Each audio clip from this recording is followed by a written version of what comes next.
Hey guys, you're in a nutshell with me, Ina. Simpleng episode lang ito. Himayin natin ang bagong data na inalabas ng IRCC patungkol sa mga bagong permanent residents. Latest figures from 2025.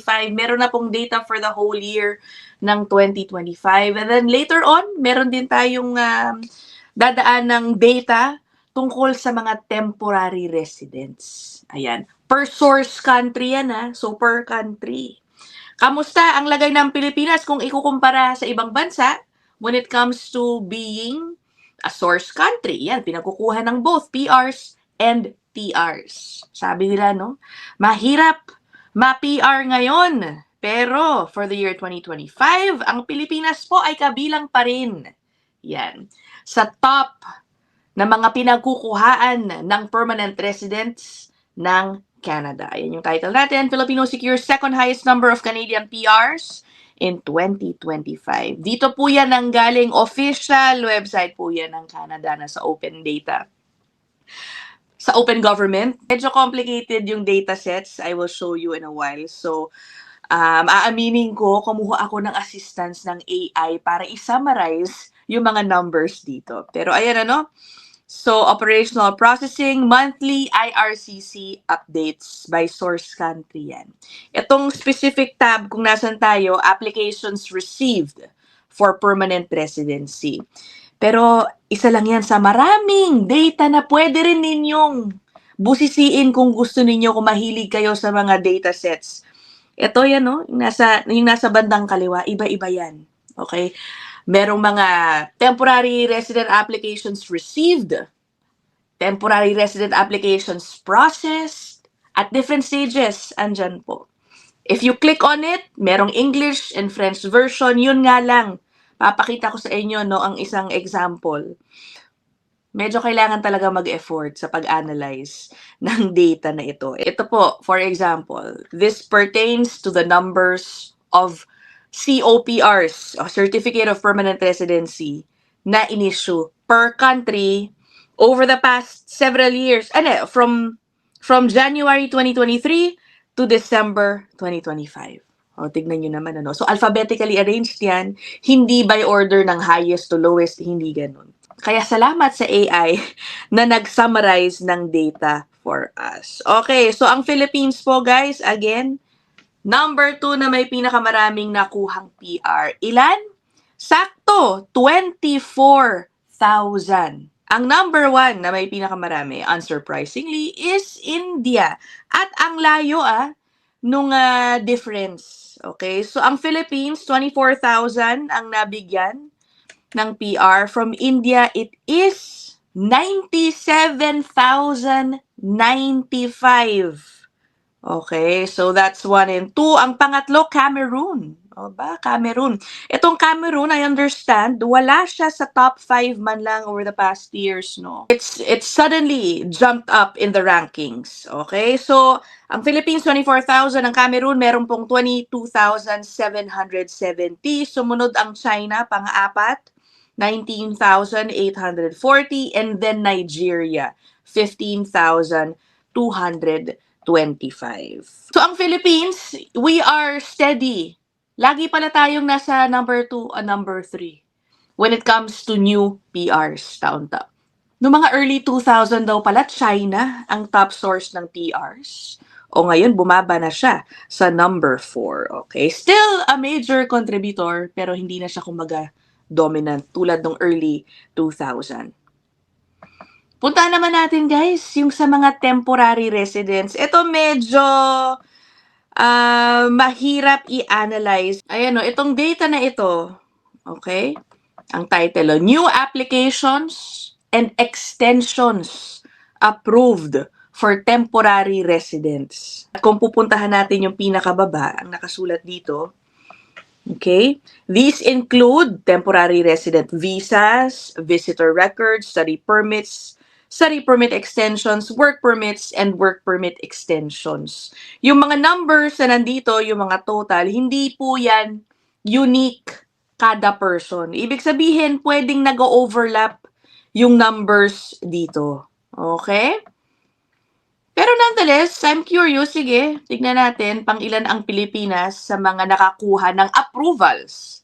Siyempre, kumuha na naman ako ng tulong sa AI. At ito naman po, pang-5 tayo. So again, this includes, okay, new applications approved na mga temporary residents and extensions. Okay, so ang India daw, wow, ang dami, no? Mahigit 773,000. Ang China, 329,000 approvals. Mexico, more than 127,000. Nigeria, pang-apat, mahigit 120,000. At ang Philippines, more than 114,000 approvals. Siyempre, ang mga bilang na ito ang likely, ito ang pool na pagkukunan ng mga bagong temporary residents this year and in the coming years. Ngayon, balikan po natin itong pagiging PR. Okay? Isa-segue ko na lang din. Remember guys, no, sana wag nating sayangin ang PR status ninyo. Wag niyong sayangin. Pwedeng bawiin po yan. Okay? Pwedeng bawiin. Napag-usapan namin to ni Attorney Lou, no, in a recent episode. Na kapag nakuha niyo yung PR ninyo, especially, specifically, under provincial nomination programs, huwag kayong lilipat agad, no? It is advised na huwag kayong lilipat agad ng probinsya. Dahil baka, not at all times, okay? Baka mabawi yan. Dahil nga kapag kayo ay nag-apply na sa mga provincial nomination programs, di ba, you declare to that province that you intend to stay there. If ngayon umalis ka ng ganun-ganun lang, ng walang mabigat na dahilan, pwede po nilang bawiin ang inyong PR. Yan ang i-share natin. Again, napag-usapan na namin ni Attorney Lou yan in a previous episode. Ipipin ko sa comment section, ano. I know up to now, meron pa ring mga hindi naniniwala. Kasi nga, meron naman po nakakalusot, ano. Nakakalusot.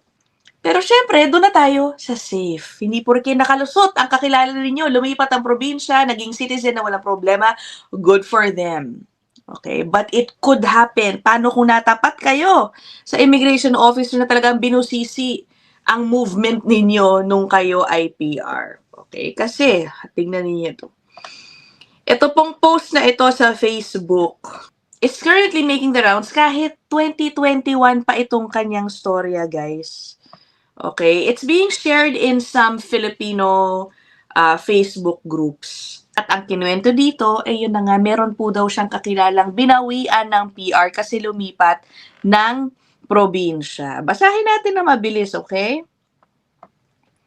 Sabi niya, I just want to share my cousin's story regarding citizenship application and PNP-related PR.